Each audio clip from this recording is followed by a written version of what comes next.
ओम शांति। 14 फरवरी 2025 के ईश्वरीय महावाक्य। पहले सुनते हैं मुरली के मुख्य पॉइंट्स। बाबा ने कहा, अभी तुम बच्चों की बुद्धि में ऊपर से लेकर मूल वतन, सूक्ष्म वतन और इस स्थूल वतन के आदि मध्य अंत का सारा राज चमक रहा है। तुम हो स्वदर्शन चक्रधारी। तुम्हें शास्त्रों के बारे में जास्ती आर्ग्यू नहीं करना चाहिए। यह बाप भी गुप्त है, नॉलेज भी गुप्त है और बाप का वर्षा भी गुप्त है। फिर बाबा ने कहा, जितना जो याद करते हैं और सर्विस करते हैं उतना ऊंच पद पाते हैं। पढ़ाई पर अटेंशन नहीं देंगे तो जरूर फेल होंगे। अपने आप को रिफ्रेश करने के लिए ज्ञान के जो अच्छे अच्छे गीत बने हुए हैं उन्हें सुनना चाहिए। बाप बहुत ही मीठा, बहुत ही प्यारा है, तभी तो सब उनको याद करते हैं। आधा कल्प जिनको याद किया, अभी वह मिला है तो कितनी खुशी रहनी चाहिए। लास्ट में बाबा ने कहा, तुमने अनेक बार बादशाही ली और गंवाई है। यह तो बिल्कुल पक्की बात है, नथिंग न्यू। सिर्फ इतना भी याद रहे तो तुम सदैव हर्षित रहेंगे, नहीं तो माया गुटखा खिलाती रहती है। और अब सुनते हैं महावाक्यों को विस्तार से। मुरली का सार। मीठे बच्चे, तुम्हें श्रीमत मिली है कि आत्म अभिमानी बन बाप को याद करो। किसी भी बात में तुम्हें आर्ग्यू नहीं करना है। प्रश्न, बुद्धि योग स्वच्छ बन बाप से लग सके उसकी युक्ति कौन सी रची हुई है? उत्तर, 7 दिन की भट्ठी। कोई भी नया आता है तो उसे 7 दिन के लिए भट्ठी में बिठाओ, जिससे बुद्धि का किचड़ा निकले और गुप्त बाप, गुप्त पढ़ाई और गुप्त वर्षे को पहचान सके। अगर ऐसे ही बैठ गए तो मूंझ जाएंगे, समझेंगे कुछ नहीं। गीत, जाग सजनिया जाग, नवयुग आया रे। ओम शांति। बच्चों को ज्ञानी तु आत्मा बनाने के लिए ऐसे ऐसे जो गीत हैं वह सुनाकर फिर उसका अर्थ करना चाहिए तो वाणी खुलेगी। मालूम पड़ेगा कि कहाँ तक सृष्टि के आदि मध्य अंत का ज्ञान बुद्धि में है। तुम बच्चों की बुद्धि में तो ऊपर से लेकर मूल वतन, सूक्ष्म वतन, स्थूल वतन के आदि मध्य अंत का सारा राज जैसे कि चमकता है। बाप के पास भी यह ज्ञान है जो तुमको सुनाते हैं। यह है बिल्कुल नया ज्ञान। भले शास्त्र आदि में नाम है, परंतु वह नाम लेने से अटक पड़ेंगे, डिबेट करने लग पड़ेंगे।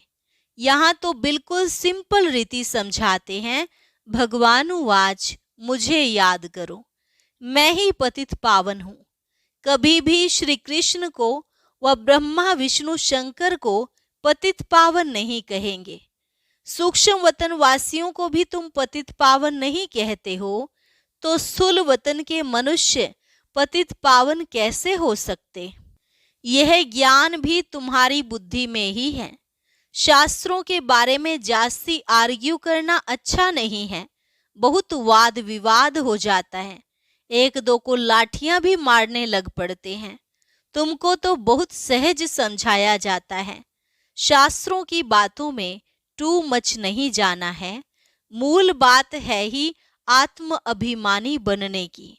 अपने को आत्मा समझना है और बाप को याद करना है। यह श्रीमत है मुख्य, बाकी है डिटेल। बीज कितना छोटा है, बाकी झाड़ का विस्तार है।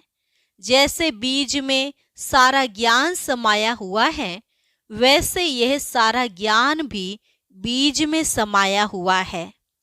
तुम्हारी बुद्धि में बीज और झाड़ आ गया है।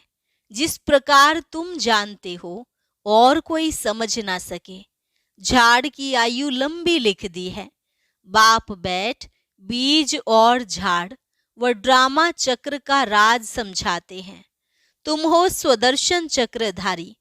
कोई नया आए, बाबा महिमा करे कि स्वदर्शन चक्रधारी बच्चों तो कोई समझ न सके, वह तो अपने को बच्चे ही नहीं समझते हैं।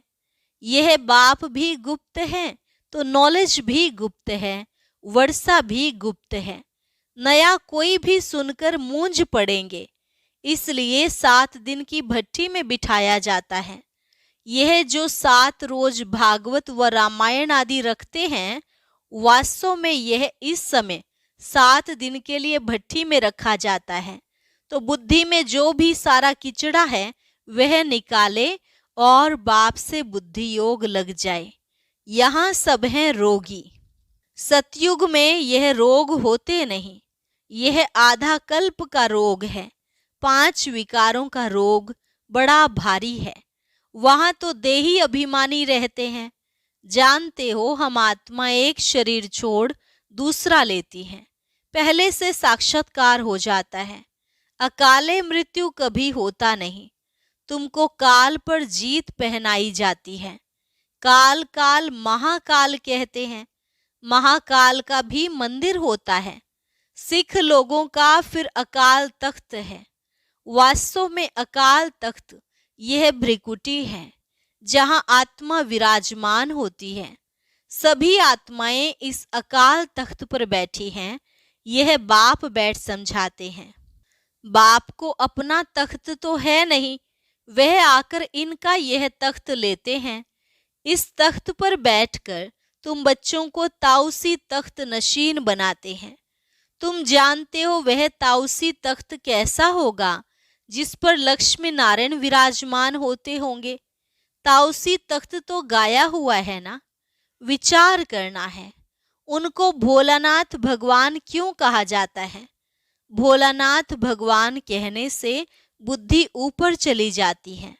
साधु संत आदि उंगली से इशारा भी देते हैं ना कि उनको याद करो। यथार्थ रीति तो कोई जान नहीं सकते। अभी पतित पावन बाप सम्मुख में आकर कहते हैं, मुझे याद करो तो तुम्हारे विकर्म विनाश हो जाएं। गारंटी है। गीता में भी लिखा हुआ है, परंतु तुम गीता का एक मिसाल निकालेंगे तो वह 10 निकालेंगे, इसलिए दरकार नहीं है। जो शास्त्र आदि पढ़े हुए हैं वह समझेंगे हम लड़ सकेंगे। तुम बच्चे जो इन शास्त्रों आदि को जानते ही नहीं हो, तुम्हें उनका कभी नाम भी नहीं लेना चाहिए। सिर्फ बोलो, भगवान कहते हैं मुझ अपने बाप को याद करो। उनको ही पतित पावन कहा जाता है। गाते भी हैं पतित पावन सीताराम। सन्यासी लोग भी जहां तहां धुन लगाते रहते हैं। ऐसे मत मतांत्र तो बहुत है ना। यह गीत कितना सुंदर है। ड्रामा प्लान अनुसार कल्प कल्प ऐसे गीत बनते हैं जैसे कि तुम बच्चों के लिए ही बनाए हुए हैं। ऐसे ऐसे अच्छे अच्छे गीत हैं जैसे नयनहीन को राह दिखाओ प्रभु। प्रभु कोई श्री कृष्ण को थोड़े ही कहते हैं। प्रभु व ईश्वर निराकार को ही कहेंगे। यहाँ तुम कहते हो बाबा परम पिता परमात्मा है तो वह भी आत्मा ना। भक्ति मार्ग में बहुत टू मच में चले गए हैं। यहाँ तो बिल्कुल सिंपल बात है। अल्फ और बे, अल्फ अल्लाह, बे बादशाही। इतनी तो सिंपल बात है। बाप को याद करो तो तुम स्वर्ग के मालिक बनेंगे। बरोबर यह लक्ष्मी नारायण स्वर्ग के मालिक संपूर्ण निर्विकारी थे। तो बाप को याद करने से ही तुम ऐसा संपूर्ण बनेंगे। जितना जो याद करते हैं और सर्विस करते हैं उतना वह ऊंच पद पाते हैं। वह समझ में भी आता है। स्कूल में स्टूडेंट समझते नहीं है क्या कि हम कम पढ़ते हैं। जो पूरा अटेंशन नहीं देते हैं तो पिछाड़ी में बैठे रहते हैं, तो जरूर फेल हो जाएंगे। अपने आप को रिफ्रेश करने के लिए ज्ञान के जो अच्छे अच्छे गीत बने हुए हैं उन्हें सुनना चाहिए। ऐसे ऐसे गीत अपने घर में रखने चाहिए। किसको इस पर समझा भी सकेंगे कैसे माया का फिर से परछाया पड़ता है। शास्त्रों में तो यह बातें हैं नहीं कि कल्प की आयु 5000 वर्ष है। ब्रह्मा का दिन और ब्रह्मा की रात आधा आधा है। यह गीत भी कोई ने तो बनवाए हैं। बाप बुद्धिवानों की बुद्धि है तो कोई की बुद्धि में आया है जो बैठ बनाया है। इन गीतों आदि पर भी तुम्हारे पास कितने ध्यान में जाते थे। एक दिन आएगा जो इस ज्ञान के गीत गाने वाले भी तुम्हारे पास आएंगे। बाप की महिमा में ऐसा गीत गाएंगे जो घायल कर देंगे। ऐसे ऐसे आएंगे। ट्यून पर भी मदार रहता है। गायन विद्या का भी बहुत नाम है। अभी तो ऐसा कोई है नहीं। सिर्फ एक गीत बनाया था, कितना मीठा कितना प्यारा शिव भोला भगवान। बाप बहुत ही मीठा बहुत ही प्यारा है, तब तो सब उनको याद करते हैं। ऐसे नहीं कि देवताएं उनको याद करते हैं। चित्रों में राम के आगे भी शिव दिखाया है। राम पूजा कर रहा है। यह है रॉन्ग। देवताएं थोड़े ही किसको याद करते हैं, याद मनुष्य करते हैं। तुम भी अभी मनुष्य हो, फिर देवता बनेंगे। देवता और मनुष्य में रात दिन का फर्क है। वही देवताएं फिर मनुष्य बनते हैं। कैसे चक्र फिरता रहता है किसको भी पता नहीं है। तुमको अभी पता पड़ा है कि हम सच सच देवता बनते हैं। अभी हम ब्राह्मण हैं, नई दुनिया में देवता कहलाएंगे। अभी तुम वंडर खाते हो। यह ब्रह्मा खुद ही जो इस जन्म में पहले पुजारी था, श्री नारायण की महिमा गाते थे, नारायण से बड़ा प्रेम था, अब वंडर लगता है हम सो बन रहे हैं, तो कितना खुशी का पारा चढ़ना चाहिए। तुम हो अननोन वॉरियर्स, नॉन वायलेंस। सचमुच तुम डबल अहिंसक हो। न काम कटारी न वह लड़ाई। काम अलग है, क्रोध अलग चीज है। तो तुम हो डबल अहिंसक, नॉन वायलेंस सेना। सेना अक्षर से उन्होंने फिर सेनाएं खड़ी कर दी हैं। महाभारत लड़ाई में मेल्स के नाम दिखाए हैं, फीमेल्स नहीं हैं। वास्तव में तुम हो शिव शक्तियां। मेजॉरिटी तुम्हारी होने कारण शिव शक्ति सेना कहा जाता है। यह बातें बाप ही बैठ समझाते हैं। अभी तुम बच्चे नवयुग को याद करते हो। दुनिया में कोई को भी नवयुग का मालूम नहीं है। वह तो समझते हैं नवयुग 40,000 वर्ष बाद आएगा। सतयुग नवयुग है, यह तो बड़ा क्लियर है। तो बाबा राय देते हैं, ऐसे ऐसे अच्छे गीत भी सुनकर रिफ्रेश होंगे और किसको समझाएंगे भी। यह सब युक्तियां हैं। इसका अर्थ भी सिर्फ तुम ही समझ सकते हो। बहुत अच्छे अच्छे गीत हैं अपने को रिफ्रेश करने के लिए। यह गीत बहुत मदद करते हैं। अर्थ करना चाहिए तो मुख भी खुल जाएगा, खुशी भी होगी। बाकी जो जाति धारण नहीं कर सकते हैं, उनके लिए बाप कहते हैं, घर बैठे बाप को याद करते रहो। गृहस्थ व्यवहार में रहते सिर्फ यह मंत्र याद रखो, बाप को याद करो और पवित्र बनो। आगे पुरुष लोग पत्नी को कहते थे, भगवान को तो घर में भी याद कर सकते हैं, फिर मंदिरों आदि में भटकने की क्या दरकार है। हम तुमको घर में मूर्ति दे देते हैं, यहाँ बैठ याद करो, धक्का खाने क्यों जाती हो। ऐसे बहुत पुरुष लोग स्त्रियों को जाने नहीं देते थे। चीज तो एक ही है, पूजा करना है और याद करना है। जबकि एक बार देख लिया फिर तो ऐसे भी याद कर सकते हैं। श्री कृष्ण का चित्र तो कॉमन है, मोर मुकुटधारी। तुम बच्चों ने साक्षात्कार किया है, कैसे वहां जन्म होता है वह भी साक्षात्कार किया है, परंतु क्या तुम उसका फोटो निकाल सकते हो। एक्यूरेट कोई निकाल न सके। दिव्य दृष्टि से सिर्फ देख ही सकते हैं, बना नहीं सकते। हाँ, देख कर वर्णन कर सकते हो, बाकी वह पेंट आदि नहीं कर सकते। भले होशियार पेंटर हो, साक्षात्कार भी करे तो भी एक्यूरेट फीचर्स निकाल न सके। तो बाबा ने समझाया, कोई से आर्ग्यू जास्ती नहीं करना है। बोलो तुमको पावन बनने से काम और शांति मांगते हो तो बाप को याद करो और पवित्र बनो। पवित्र आत्मा यहाँ रह ना सके, वह चली जाएगी वापिस। आत्माओं को पावन बनाने की शक्ति एक बाप में है और कोई पावन बना नहीं सकता। तुम बच्चे जानते हो यह सारी स्टेज है, इस पर नाटक होता है। इस समय सारी स्टेज पर रावण का राज्य है, सारे समुद्र पर सृष्टि खड़ी है। यह बेहद का टापू है, वह है हद के, यह है बेहद की बात, जिस पर आधा कल्प दैवी राज्य, आधा कल्प आसुरी राज्य होता है। यूं खंड तो अलग अलग हैं, परंतु यह है सारी बेहद की बात। तुम जानते हो हम गंगा जमुना नदी के मीठे पानी के कंठे पर ही होंगे, समुद्र आदि पर जाने की दरकार नहीं रहती। यह जो द्वारिका कहते हैं वह कोई समुद्र के बीच होती नहीं है। द्वारिका कोई दूसरी चीज नहीं है। तुम बच्चों ने सब साक्षात्कार किए हैं। शुरू में यह संदेशी और गुलजार बहुत साक्षात्कार करती थी। इन्होंने बड़े पार्ट बजाए हैं, क्योंकि भट्ठी में बच्चों को बहलाना था, तो साक्षात्कार से बहुत बहुत बहले हैं।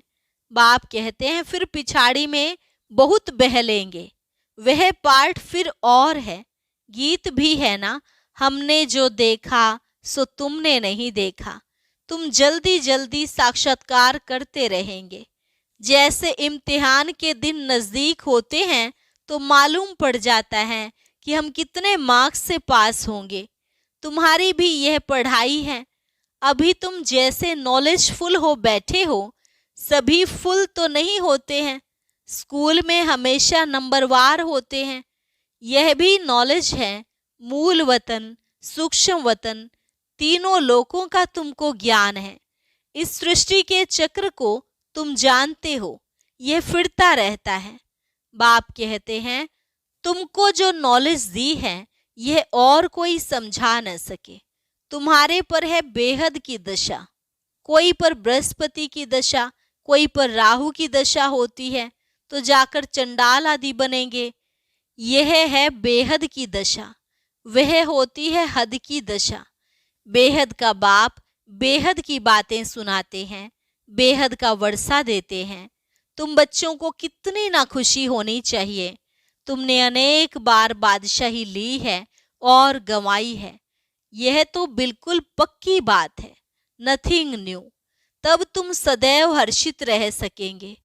नहीं तो माया गुटखा खिलाती है, तो तुम सभी आशिक हो एक माशूक के। सब आशिक उस एक माशूक को ही याद करते हैं। वह आकर सभी को सुख देते हैं। आधा कल्प उनको याद किया है, अब वह मिला है तो कितनी खुशी होनी चाहिए। अच्छा, मीठे मीठे सिकिलधे बच्चों प्रति मात पिता बाप दादा का याद प्यार और गुड मॉर्निंग। रूहानी बाप की रूहानी बच्चों को नमस्ते। रूहानी बच्चों की रूहानी बाप दादा को नमस्ते नमस्ते, गुड मॉर्निंग। धारणा के लिए मुख्य सार, सदैव हर्षित रहने के लिए नथिंग न्यू का पाठ पक्का करना है। बेहद का बाप हमें बेहद की बादशाही दे रहे हैं, इस खुशी में रहना है। दूसरी पॉइंट, ज्ञान के अच्छे अच्छे गीत सुनकर स्वयं को रिफ्रेश करना है, उनका अर्थ निकाल कर दूसरों को सुनाना है। वरदान, माया के संबंधों को डाइवोर्स दे। बाप के संबंध से सौदा करने वाले माया जीत मोह जीत भव। माया के संबंधों को डाइवोर्स दे। बाप के संबंध से सौदा करने वाले माया जीत मोह जीत भव। अब स्मृति से पुराना सौदा कैंसिल कर सिंगल बनो। आपस में एक दो के सहयोगी भले रहो, लेकिन कंपेनियन नहीं। कंपेनियन एक को बनाओ तो माया के संबंधों से डाइवोर्स हो जाएगा। माया जीत मोह जीत विजयी रहेंगे। अगर जरा भी किसी में मोह होगा तो तीव्र पुरुषार्थी के बजाय पुरुषार्थी बन जाएंगे। इसलिए क्या भी हो, कुछ भी हो, खुशी में नाचते रहो। मिर्वा मौत मलु का शिकार, इसको कहते हैं नष्टो मोह। ऐसा नष्टो मोह रहने वाले ही विजयमाला के दाने बनते हैं। स्लोगन: सत्यता की विशेषता से डायमंड की चमक को बढ़ाओ। सत्यता की विशेषता से डायमंड की चमक को बढ़ाओ। अच्छा, ओम शांति। अब आज का अव्यक्त इशारा और ज्ञान मोती भी अवश्य सुने।